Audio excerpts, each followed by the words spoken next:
Hey, hallo! Schön, dass du eingeschaltet hast. In diesem Video geht es nochmal um genähte Geschenkverpackungen. Viele von den Geschenken, die wir jedes Jahr machen, sind ja die berühmten Kleinigkeiten. Oder ich brauche nichts. Was schenkt man da? Ich mag es, eine gute Flasche Olivenöl, einen schönen Saft oder auch Wein oder Sekt zu schenken. Wie man diese Tasche näht, zeige ich dir in dem folgenden Video.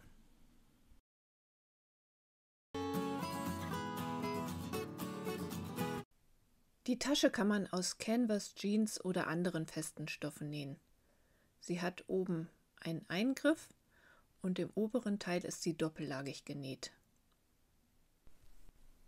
Der Boden ist breit und die Bodennaht wird doppelt genäht, damit die Tasche auch schön stabil ist. Für die Tasche musst du 4 Stoffstücke zuschneiden. Die großen sind 45 x 20 cm, die kleinen sind 12 x 20 cm.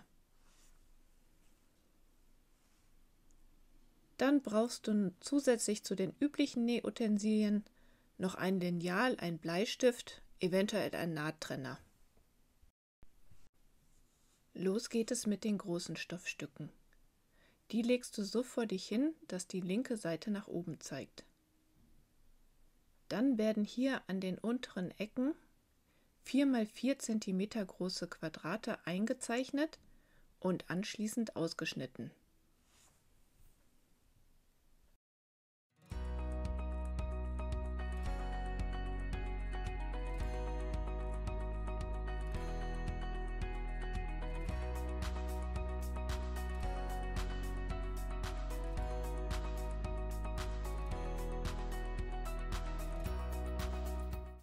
Jetzt zeichnest du das Griffloch. Dort ist die Mitte und vom oberen Rand gehst du 4 cm auf dem Stoff nach unten und zeichnest dort eine 10 cm lange Linie. Dann geht es weitere 2 cm nach unten und dort wird ebenfalls eine 10 cm breite Linie gezeichnet. Diese beiden Linien werden jetzt verbunden. Das Griffloch ist jetzt 10 x 2 cm breit. Das Ganze wiederholst du auf dem zweiten Stoffstück.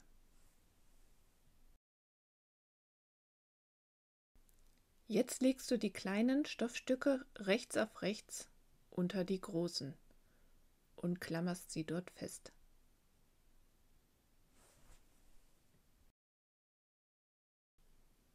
Die beiden Stoffstücke werden jetzt exakt an dieser Linie aufeinander genäht. Damit der Tascheneingriff schön eckig wird, ist es wichtig, genau auf der Linie zu nähen und an den Ecken den Stoff um 90 Grad zu drehen. Beginne ungefähr mittig auf einer der langen Geraden. Den Nähfuß absenken, die Nadel im Stoff stecken lassen und bis zur ersten Ecke nähen.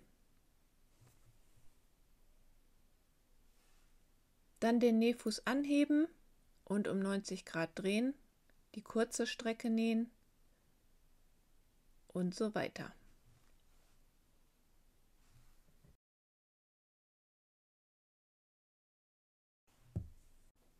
Wenn du den Anfang der Naht erreicht hast, ein bisschen weiter nähen und dann die Naht verriegeln. Das gleiche am anderen Stück wiederholen. Um den Griff so exakt wie möglich aufschneiden zu können, zeichnest du noch eine Hilfslinie ein. Und zwar genau in der Mitte zwischen den beiden langen Linien. Die gezeichnete Linie ist rechts und links 1 cm kürzer. Dann werden die Enden diagonal mit den Ecken verbunden. Und das gleiche auf dem anderen Stück. Jetzt kommt der Nahttrenner zum Einsatz.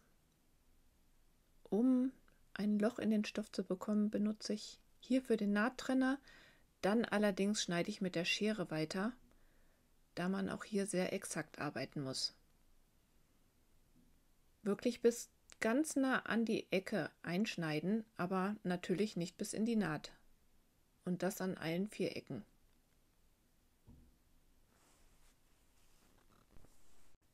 Dann kannst du die Klammern abmachen und das kleine Rechteck so zusammenfalten und durch das Loch auf die andere Seite drücken. Jetzt geht's ans Bügelbrett. Jetzt die Teile so auseinanderziehen und den Griff so zurechtziehen, dass natürlich keine Falten sind, aber auch darauf achten, dass die beiden, also dass die Ecken und die Geraden wieder aufeinander passen. Und natürlich alles ordentlich bügeln. So sollte es aussehen. Oben und die Seiten passen exakt wieder aufeinander. Als nächstes bügelst du von dem kurzen Teil die obere Kante 1 cm nach innen.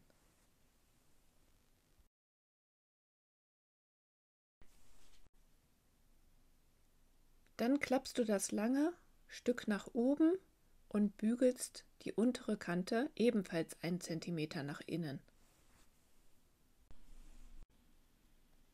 Den Zentimeter mit einer Nadel feststecken.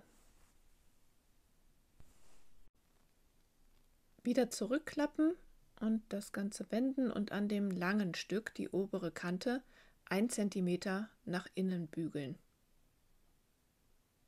Dann die beiden Kanten aufeinander klappen und zusammenklammern. Nun nähst du mit einer einfachen geraden Naht den Saum am kurzen Stück fest.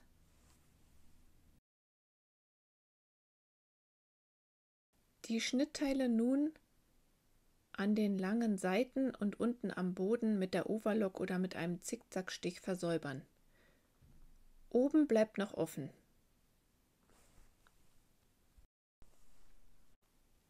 Die Fadenrauben am unteren Ende kann man ruhig abschneiden, da wird nachher nochmal drüber genäht.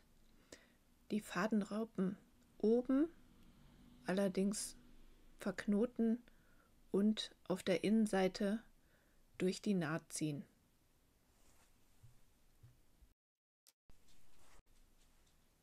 Anschließend legst du die beiden Stoffstücke rechts auf rechts.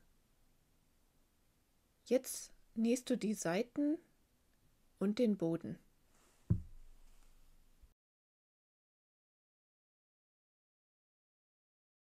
Die Bodennaht nähe ich zweimal, einfach zur Sicherheit.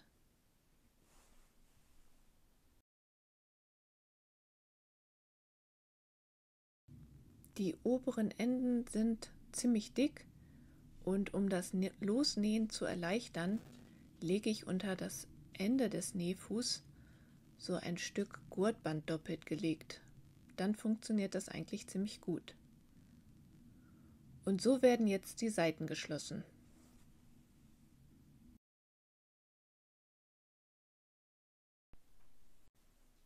An dieser Stelle kannst du natürlich, wenn du möchtest, Label oder Webbandschlaufen für Geschenkanhänger oder so mit festnähen.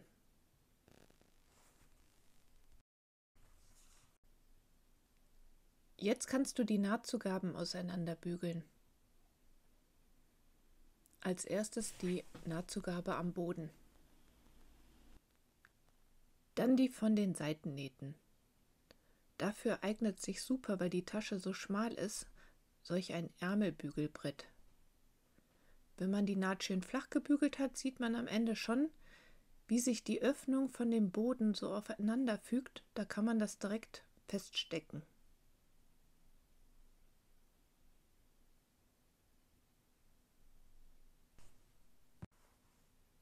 Die seitlichen Bodennähte werden jetzt dort mit einer Naht geschlossen. Dann die Nahtzugabe versäubern. So sieht das jetzt aus. Jetzt wendest du die Tasche auf rechts. Unten die Ecken schön ausformen und dann fehlt noch die eine Naht ganz oben. Das ist noch offen.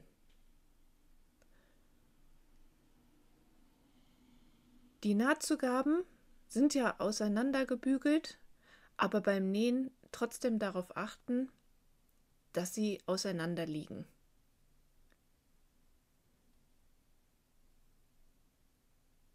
Also am besten hier diesen Nähtisch abziehen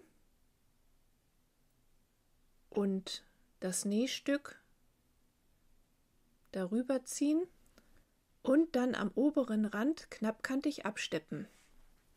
Am Ende die Naht gut verriegeln. Das war die letzte Naht und die Tasche ist fertig. Du hast natürlich auch andere Möglichkeiten. Schneid die Schnittteile einfach breiter zu, dann kannst du halt auch andere Sachen reinfüllen. Ich hoffe, meine Idee hat dir gefallen. Über einen Daumen hoch würde ich mich sehr freuen. Vielleicht hast du auch Lust, einen Kommentar zu schreiben. Bis dann!